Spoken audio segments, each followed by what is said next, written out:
gentlemen, welcome to 367. I am your host, Keith Andrew. Well, I'm here. It's a talented and beautiful Abby Wathen. Abby Wathen, and I just want to say thank you for being a guest on my talk show. Thanks, Keith. I'm happy to be here. No, the honor is all mine.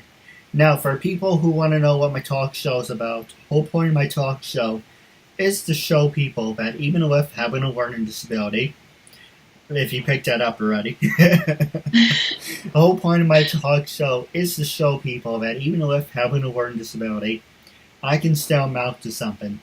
And at the same time, I'm able to turn myself into an example for people out there dealing with any types of learning disabilities and disabilities. But you should never give up, and it's proof to people you can still amount to something. That labels do not dictate who you are and who you're going to be, and you should never give up and prove people wrong. With that being said, half hour, 35 minutes of your time, and I'm going to ask you some easy questions, some hard questions, then I'm going to take a break, then pass the show over to you. So starting off, asking you the easy ones. Good. How was life growing up, and were you a stunning or a party animal? Oh, gosh. Life growing up was, I would say I had a pretty average childhood. I grew up in Kentucky. We moved around a little bit in Kentucky, and I ended up in Ohio for high school because my mother had a farm there. I wouldn't say I was a party animal, but I wasn't like hit the books, like school wasn't, I did okay in school. I probably could have applied myself a little bit more. I always kind of knew what I wanted to do, and that didn't involve math and science. I hear you. So, I just did the bare minimum. I did the bare minimum. I did the best I could. I did the classwork. I have poor social skills. And doing the talk show actually helps me work on myself. Yeah, I can imagine. My nephew is autistic, and he's 6. So he's learning social skills, and it's been very interesting. He went to first grade this year, and it's been great. He's been amazing. So, but it's, his social skills are learned.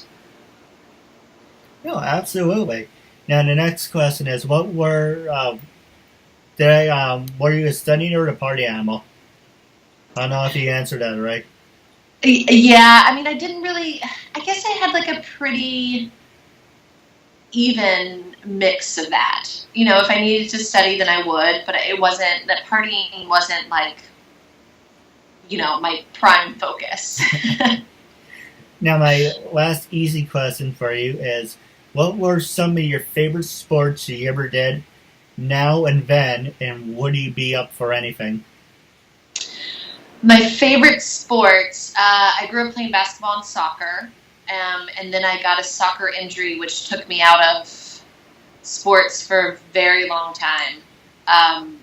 So I haven't played on a sports team for a long time, but I used to rep soccer during summers. So I always kind of had a love for soccer. Now, I don't really play any sports. I'm more of like let's do Pilates or some yoga. I like to be on the mat. Yeah. Did you ever get the chance to do any of those human pyramids, or not into the whole human pyramid stuff? Human pyramids? Like cheerleading? Well, kind of, but people just do it for fun. No, I never really did any of that. I'm a loser. I love that stuff. You love all that stuff? That's awesome. I'm afraid of heights, so I don't want to be too high. Hey, don't knock it till you try it, right? Exactly. Now, my next question I was going to ask you is, who influenced you to start your career, and how many years have you been doing your career?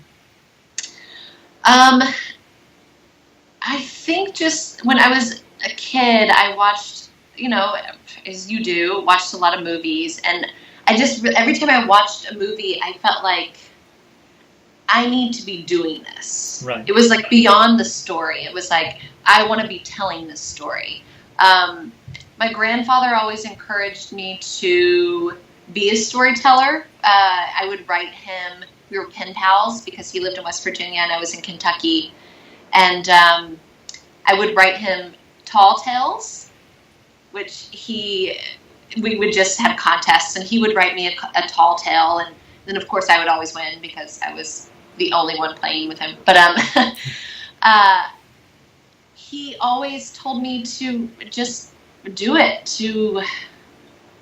If this is what I wanted to do, like, don't let anything stop you. So he was definitely my biggest influence. He really allowed me to be a dreamer, and I've always just kind of taken that with me. So I'd say my grandfather on my mother's side, on the maternal side. Yeah, that's really cool. So would you describe him as someone who impacted your life and say, it's because of your grandfather, I'm doing what I'm doing because of him? I would say absolutely. He is a huge part of why I had the courage to leave town and kind of seek being an actor. And he really encouraged not giving up and to be a dreamer. Like, he always encouraged reaching for the stars. He called me Bounce.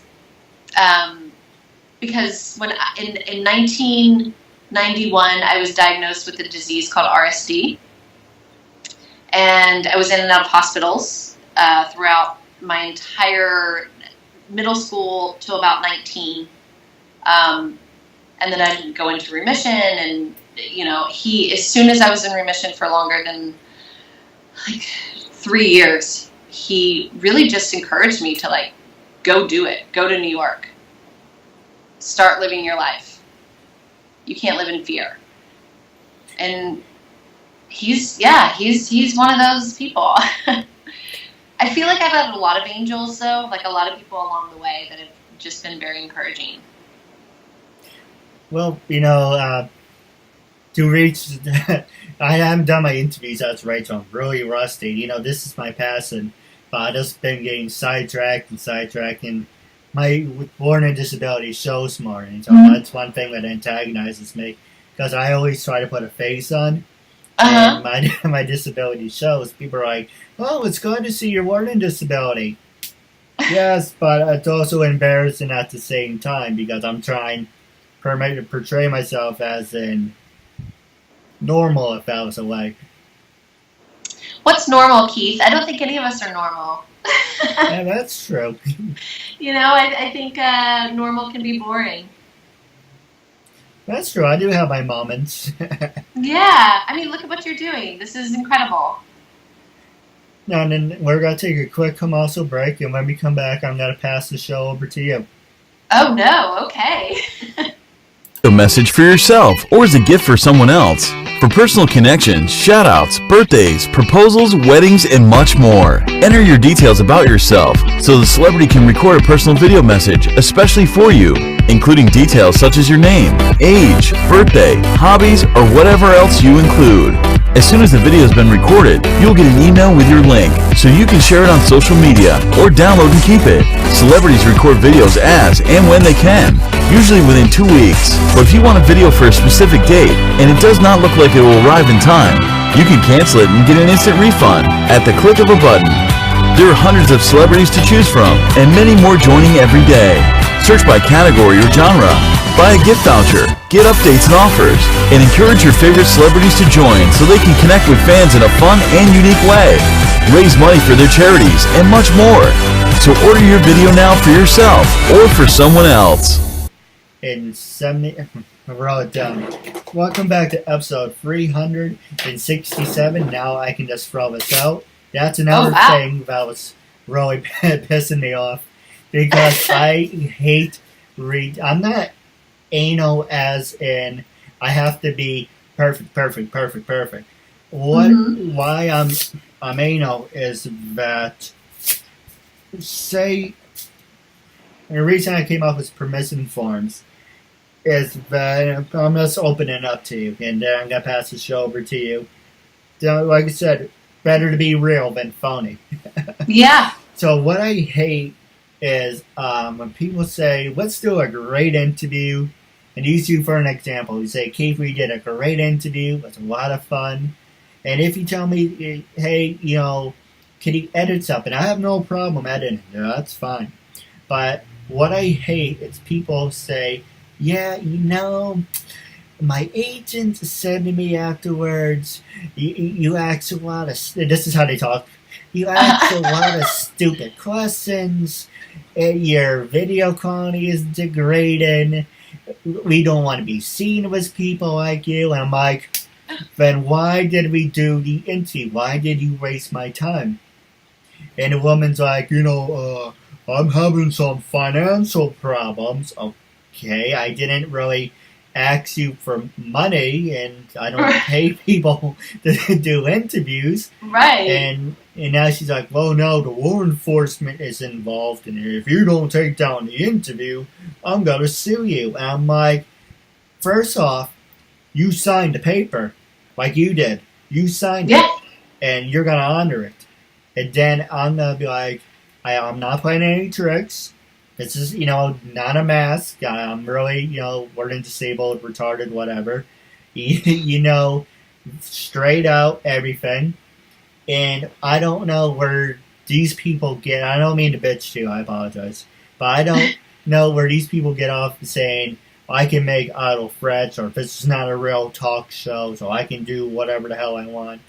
So passing it to you, when I first approached you, I usually say this for the end, but I'm going to pass the show over to you. Okay. What's this last question? When I first approached you to be a guest on my talk show, I want you to be brutally honest. When I first approached you to be a guest on my talk show, what was your first reaction, and what made you say yes? So our fans and listeners know, for the record.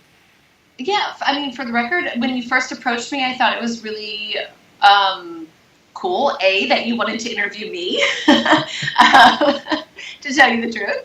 And then, I think it's awesome when people are doing what they want to do, when people are, like, making things happen. So I really just was like, great, this guy has a talk show. He's asked me to be on it. I would love to do that. That's so fascinating and awesome. Like, great, let's do it. And I did not... there was... Oh, go ahead, I'm sorry. No, go ahead. And I did not bribe you with some money. I did not bribe you with some fame or fortune or anything. You're doing this because you're helping someone with a disability reach their dream. Absolutely, and you're helping me too. It gets my face out there, and the more people that I can talk to about what I'm doing, it's just mutual benefits. I think it's awesome that you're doing what you're doing. There's no money involved. Don't mind me. When I'm nervous, I talk with my hands. It's okay. But what is your honest opinion where people say, I did the interview, and all of a sudden, someone says, "Hey, take down the interview and I pay you more money." Or, I changed my mind and say, first off, it's kind of like the paper becomes meaningless, number one, and I'm just shooting from the hip. Breaking the fourth wall. But it's kind of but go ahead. What's your opinion? People that say, "Yeah, I did it, but then I thought, you're a fake or you're phony." I'm sorry that's happened to you. That seems really unfortunate that someone would agree to have a conversation with you and then want it taken down. And B, you have to be accountable for your actions. If there was no hidden agenda, you told me where this is going to be and what this is. I'm not going to say anything that I don't want anyone to know. That's not what this is about. Yeah. So, I'm sorry that that's happened to you, because that's a real bummer. No, I'm the only one who wrote. Yeah, like I said, when I don't do my interviews, it's so smart. Basically, I do apologize. I don't want this to be like a complaining hour, but hey, you're supporting a good cause. You're making a new friend at the same time, and then, Absolutely. and this is great for you because you can tell your agents, your publicists, whoever you work with, I helped someone with special needs get one step closer to his dream. It isn't like saying, okay, we're off the air now. It's like, oh, well, I can take off the mask. Hey, oh, that was a lot of fun. So there's a lot of fakes out there. I give you a perfect example, and I promise I will shut up and pass it to you. I interviewed this wrestler. He's a perfect example of how I can change someone. His name was Ernest the Cat Miller, and if you want, I can send you the interview. Okay. Do I have my sunglasses here to show you? No, I don't. Okay, so basically he was like this with his sunglasses. And he was like being all cool and cocky and whatever. And it's like, okay, so half hour? No, 3 minutes. Ha ha. And he's like this, all smug and everything. And then I was asking him question after question. Took a commercial break, came back, and then he took off his glasses and he was like, and then he got closer to the camera and he's asking me more and more. And you can see in his eyes that he actually was looking at me. He finally took off his sunglasses. And he said, we did talk about the subject, how fans are stalkers. And how the fans, I don't know how fans even do this. It's crazy ass shit how they find out where a lot hospitals and hotels the superstars stay at. They go to the airports. They ask for money. He thought I would sell the interview for money. And he said, to be honest with you, when I asked you when I first browsed you, I usually save that for the end. Mm-hmm. By the way, I like that ring on your hand. It's really nice. Oh, thank you. Sorry, that's sore attention span. And he's like, well, I thought you were going to sell this for money. But after listening to you and how you talk, and I can feel it, that you're 100% real, that this is not a front, this is not a scam. So you can see in the beginning of the interview, I used to like Bella Raleigh, so this woman who used to do body language. I can't remember her name. But if you watch his body language, it's like this the whole time. And then when I asked him a couple questions when we came back from the break, he took off his sunglasses, and then he said a little more information, and then he talked a little bit more. So you saw the difference, how, if someone puts a wall up, say if you just give me one word answers, I would knock at you, and I say, I'm going to break on through, like the doors, break on through to the other side, and I'm going to show you, no matter how long it takes, I'm going to show you that this is not a mask. This is who I am. And if that interview is a perfect example of someone who started off giving me an attitude and all of a sudden saying, okay, you won. That you're the real deal. That this isn't, some kind of joke or some kind of scam. Right. Well, it's good. Those are the interviews we're looking for, right? Changing people's minds and opinions and opening up their hearts a little bit. No, absolutely. With the last 5 minutes left, I'm going to pass it over to you. And okay. I know this was a unique interview, but like I said, we're just doing a patch-up job because the person who was originally 367 just threw it back at me. I'm like, great, now I have a gap in there. So I promise you this. If you want to do an interview in a couple of weeks, we can do a follow-up.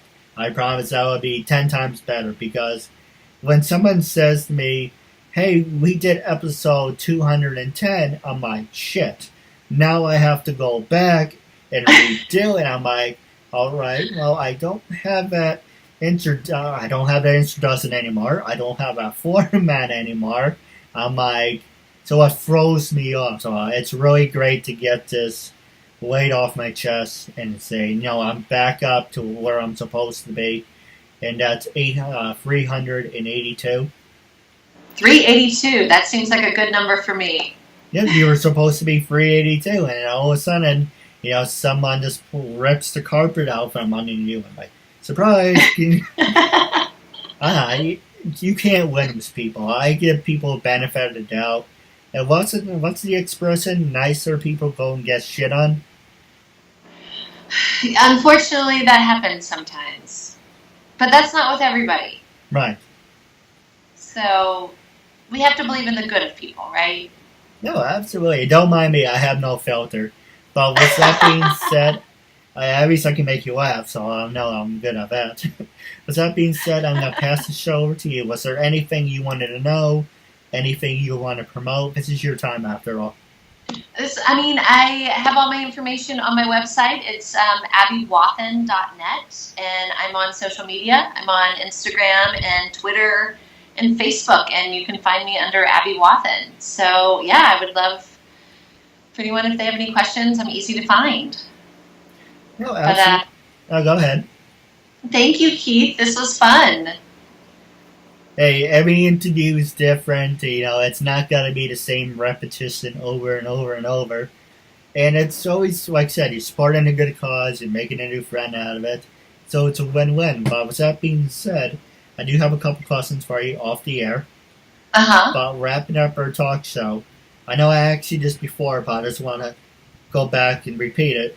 When I first approached you, and after hearing everything that I just unloaded on you, I do apologize for that. But how do you feel now? And what do you think of my program? Do you think it's a good message? Do you think it's a good cause? Or you can say whatever you want. Be completely honest. Absolutely. I think it's a great message. I think you're following your dream. I think it's awesome that you set this up and that you're reaching out to people to interview. And if this is something you want to continue doing, I think you have you're doing it. You've set yourself up to do it. So congratulations. Well, I appreciate it. And stay tuned for part 2. I promise I will have you back on. And we can talk about that off the air. And by wrapping up our subject, it was a real honor and privilege to have you as a guest. And I'm looking forward to part 2. Thank you, Keith.